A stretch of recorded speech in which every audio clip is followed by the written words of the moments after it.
lihim, nangangarap ng gising at ng kapakanan ng lahat laging hinihiling. Ako hindi pangulo, pero ang gusto ko maayos. Ito kasi ang daan para ang buhay mairaos. Habang bata pa, kumilos para magulang di na mag-abroad.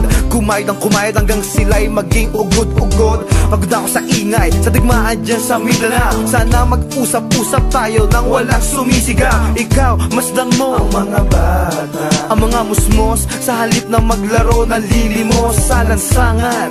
Ano pang kanilang matututunan? Sana mabigyan sila ng magandang kinabukasan.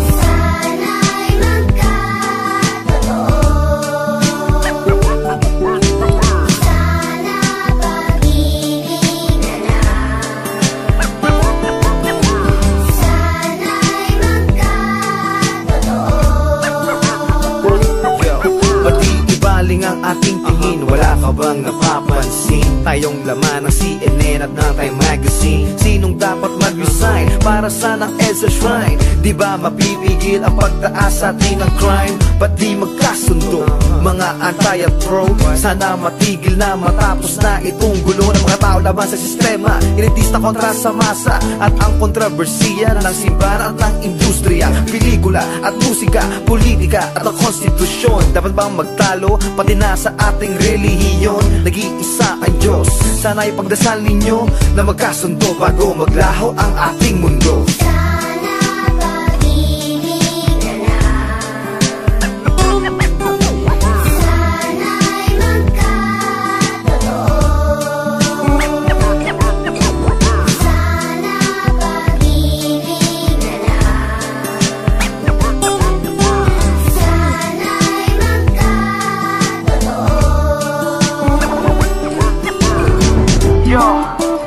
Para sa lahat ng mga kabataan, isa lang ang mahihiling para sa kanila.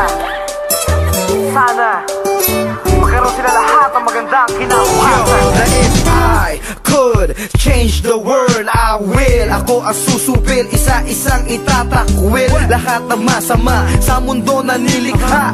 Sana pulis ang pumuksa at di ang gumawa ng karahasan. Hindi ko na matagalan, ilang pa kayang ulo makikitang wala sa katawan, nagkala sa daan, mga pinabayaan ng magulang. Bakit ba sa drugs nalulon sinong nagkulang? Sa murang gulang nakuhang magbenta ng laman. Ikaw matitiis mo bang matulog sa daan nang walang damit at sa sobrang lamig nanginginig? At sa rugby magtitiis na ang gutom ay mapatid. Anong dapat gawin? Wala ka bang pakialam? Isipin mo kung mangyari to sa inyong mga anak. Wala na, malala na, problema wag nang dagdagan. Kailangan bang magsiraan? Ba't di na lang magtulungan? And give me some love.